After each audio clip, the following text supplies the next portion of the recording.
सभी मित्रों को गुड मॉर्निंग। आशा करते हैं आप स्वस्थ होंगे, मस्त होंगे। चलिए इसी के साथ आज हम लेके आए हैं महासागरीय नितल के उच्चावच में पार्ट नंबर 2, जो कि हमारा पार्ट नंबर 2 है आज। और उससे रिलेटेड काफ़ी टॉप 20 MCQs काफ़ी मोस्ट इम्पॉर्टेंट रहने वाला है डियर फ्रेंड्स। और ये जो क्वेश्चन है आपकी तैयारी जीत की होगी पूरी की पूरी। अमृत सीरीज में आपको महासागरीय नितल के उच्चावच पार्ट नंबर 2 है। जब तक हमारा फर्स्ट टॉपिक नहीं कंप्लीट होगा, महासागरीय नितल के उच्चावच कंप्लीट हो जाएंगे, उसके बाद नेक्स्ट टॉपिक आएगा टॉपिक वाइज। और जितने भी वीडियोस हैं हमारी सारी वीडियोस आपको प्लेलिस्ट में मिल जाएगी और हमारा लिंक आपको डिस्क्रिप्शन में मिल जाएगा। तो चलिए इसी के साथ स्टार्ट करते हैं आज की सीरीज में। आज का पहला क्वेश्चन है कि महासागरीय नितल का कौन सा भाग मछली पकड़ने के लिए सबसे उपयुक्त है डियर फ्रेंड्स।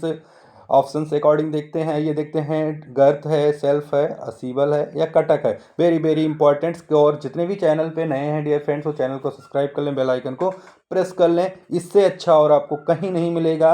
आशीष कोचिंग प्लेटफॉर्म के साथ रहिए और तैयारी करते रहिए, सिलेक्शन लेते रहिए डियर फ्रेंड। चलिए फटाफट आंसर करिए क्वेश्चन नंबर 1 का। इसका राइट आंसर है, ये देखते हैं, तो वो हो जाएगा आपका सेल्फ, यानी बी ऑप्शन यहाँ पे करेक्ट हो जाएगा डियर फ्रेंड। बी ऑप्शन आपका यहाँ पे सही उत्तर हो जाएगा। चलिए क्वेश्चन नंबर 2 को देखते हैं, जो कि काफ़ी महत्वपूर्ण रहने वाला है। महासागरीय नितल पर सबसे अधिक तलछट कहाँ जमा होती है? सबसे अधिक जो तलछट है वो कहाँ जमा होती है dear friend? Very very important question है कि कहाँ होती है। गर्त में होती है, कटक में होती है, असीबल मैदान है या ढाल है? तो कहाँ पे सबसे ज़्यादा ये जमा होती है? चलिए फटाफट आंसर करिए। तो ये जो जमा होती है हमारी डियर फ्रेंड वो असीबल मैदान में होती है, यानी सी ऑप्शन आपका यहाँ राइट आंसर हो जाएगा डियर फ्रेंड। चलिए आगे बढ़ते हैं क्वेश्चन नंबर 3 की तरफ, जो कि काफ़ी महत्वपूर्ण रहने वाला है। कह रहा है कि समुद्री गर्तों में तापमान कैसा होता है? यहाँ टेम्परेचर पूछ रहा है। इंपॉर्टेंट क्वेश्चन है डियर फ्रेंड, काफ़ी रिपीटेड। कह रहा है अधिक है, मध्यम है, कम है या स्थिर है? चलिए फटाफट आंसर करिए क्वेश्चन नंबर 3 का। तो इसका जो राइट आंसर होगा डियर फ्रेंड, गुड सभी के सही हैं, सी ऑप्शन यहाँ पे राइट आंसर हो जाएगा डियर फ्रेंड। चलिए बिना वेस्ट ऑफ टाइम की हम लोग 20 सीरीज टॉप सेलेक्टेड क्वेश्चंस को हम एकदम धुआंधार कर देंगे, एक धुरंधर की तरह पूरा हमारा क्लास चलेगा डियर फ्रेंड। चलिए मध्य महासागरीय कटक की लंबाई लगभग कितनी है? ऑप्शन ए है 10,000 किलोमीटर, 20,000 किलोमीटर, 75,000 किलोमीटर या 1,00,000 किलोमीटर। तो कितनी है डियर फ्रेंड? चलिए फटाफट आंसर करिए। तो इसकी जो लंबाई है वो हमारी 75,000 किलोमीटर, यानी सी ऑप्शन यहाँ पे आपका राइट आंसर हो जाएगा डियर फ्रेंड्स। लाइक में कंजूसी मत करिए, लाइक में बिल्कुल कंजूसी मत करिए डियर फ्रेंड्स। चलिए क्वेश्चन नंबर 5 कह रहा है कि महासागरीय नितल पर पाए जाने ब्लैक स्मोक्स क्या हैं? वेरी वेरी इंपॉर्टेंट क्वेश्चन, इसको नोट कर लीजिए। ऑप्शन ए कह रहा है ज्वालामुखी पर्वत है, गर्म जल के स्रोत हैं, तलछट हैं या दरारें हैं? तो क्या है? चलिए फटाफट आंसर करिए। तो ये हैं हमारे गर्म जल के स्रोत, यानी B option is the right answer हो जाएगा आपका। चलिए क्वेश्चन नंबर 6 की तरफ चलते हैं। 6 कह रहा है कि महाद्वीपीय ढाल का झुकाव लगभग कितना होता है? Very very important question dear friend. 1 degree, 5 degree, 20 degree या 45 डिग्री? तो कितने डिग्री होते हैं? चलिए आंसर करिए। चलिए तो ये जो होता है हमारा डियर फ्रेंड्स, ये इसका राइट आंसर हो जाएगा। बी ऑप्शन यहाँ पे आपका सही उत्तर हो जाएगा। B option is the right answer. चलिए क्वेश्चन नंबर 7 की तरफ देखते हैं। 7 कह रहा है कि महासागरीय नितल के निर्माण में मुख्य भूमिका किसकी है? मुख्य भूमिका किसकी है? Main factor in formation of the ocean floor. आइए ऑप्शन के अकॉर्डिंग देखते हैं।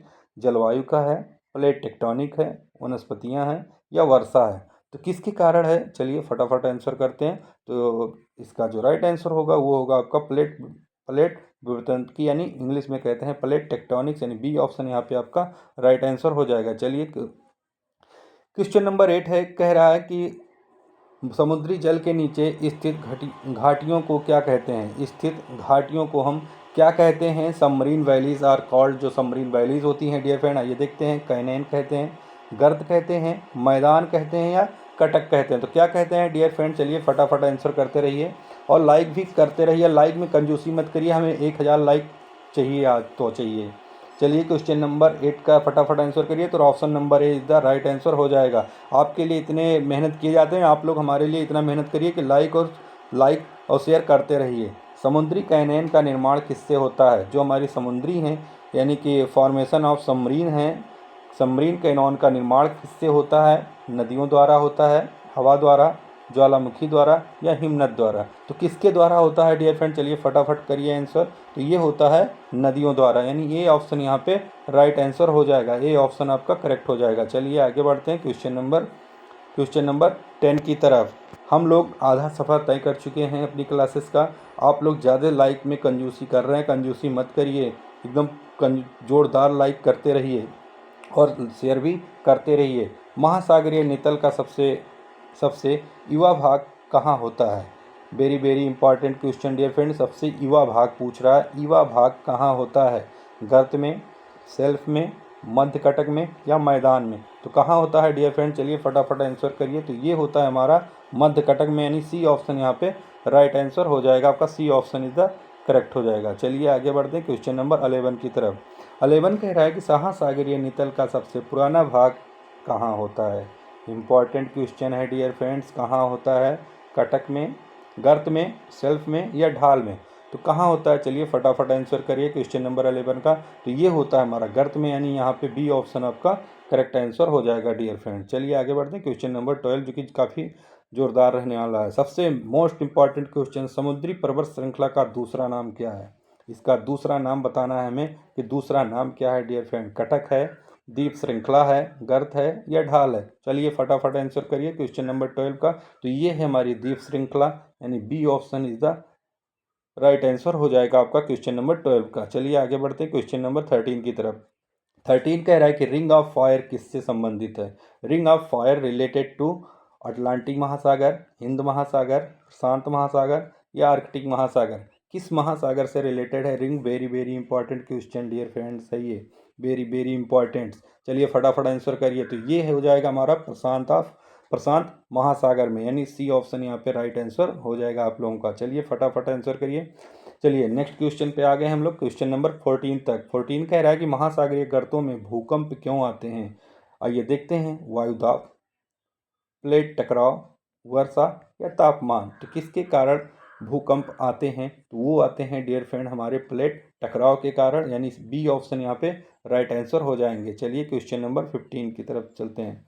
महासागरीय नितल का सबसे स्थिर भाग कौन सा है? यहाँ पे ध्यान दीजिएगा डियर फ्रेंड, बहुत most stable part of ocean floor. बहुत ध्यान से करिएगा answer, very very important question है डियर फ्रेंड। कह रहा है कौन सा है? कटक है, गर्त है, असीवल मैदान है या ढाल है डियर फ्रेंड? चलिए आइए देखते हैं 15 का क्या राइट आंसर होगा। तो ये होगा हमारा अविसल मैदान, यानी सी ऑप्शन यहाँ पे राइट आंसर हो जाएगा डियर फ्रेंड। चलिए क्वेश्चन नंबर 16 को देखते हैं। 16 कह रहा है कि महाद्वीपीय शेल्फ पर कौन सा उद्योग प्रमुख है? खनन है, मत्स्य पालन है, वानिकी है या कृषि है? तो कौन सा है डियर फ्रेंड, चलिए आइए देख लेते हैं। तो वो हो जाएगा आपका मत्स्य पालन, यानी बी ऑप्शन यहाँ पे राइट आंसर हो जाएगा। चलिए आगे बढ़ते हैं क्वेश्चन नंबर 17 की तरफ। 17 है कि महासागरीय नितल की औसत गहराई कितनी है? Average depth of ocean floor का पूछ रहा है dear friend. 2000 metre, 3000 metre, 3800 metre या 5000 मीटर? चलिए फटाफट आंसर करिए। काफ़ी अच्छा क्वेश्चन है क्वेश्चन नंबर 17। तो इसका राइट आंसर है C option is the right answer हो जाएगा डियर फ्रेंड। चलिए आगे बढ़ते हैं क्वेश्चन नंबर 18 की तरफ। 18 कह रहा है कि महासागरीय नितल पर सबसे अधिक ज्वालामुखी कहाँ होते हैं? Most volcanoes acquire eight self, गर्त में, कटक या मैदान में? तो कहाँ होता है ज्वालामुखी, कहाँ होते हैं डियर फ्रेंड? तो वो होते हैं हमारे कटक में, यानी सी ऑप्शन यहाँ पे राइट आंसर हो जाएगा, C option is the correct हो जाएगा डियर फ्रेंड। चलिए आगे बढ़ते हैं क्वेश्चन नंबर 19 की तरफ। 19 कह रहा है महासागरीय नितल के अध्ययन के लिए उपग्रह तकनीक का क्या उपयोग है? उपग्रह तकनीक का क्या उपयोग है? Use the satellites in ocean floor study, तापमान, गहराई मापन, वायुदाब या वर्षा? तो कहाँ पे है? तो इसका राइट आंसर हो जाएगा गहराई मापन, यानी B option is the right answer हो जाएगा डियर फ्रेंड्स। चलिए क्वेश्चन नंबर 20 को देख लेते हैं। कह रहा है कि महासागरीय नितल पर पाए जाने वाले धात्विक पिंड क्या कहलाते हैं? Metallic nodules on ocean floor are called lava, nodule, चट्टान या तलछट? तो क्या कहते हैं, आइए देखते हैं इसका राइट आंसर क्या होगा। तो वो हो जाएगा हमारा नोड्यूल, यानी बी ऑप्शन यहाँ पे राइट आंसर हो जाएगा। वेरी वेरी इंपॉर्टेंट क्वेश्चन है dear friends, very very important. जितने भी, और लाइक में कमी मत करिए, लाइक शेयर करते रहिए डियर फ्रेंड। फटाफट हमें 1000 चाहिए लाइक। चलिए आगे बढ़ते हैं। तो thanks for watching my dear friends. मिलते हैं नेक्स्ट वीडियो में।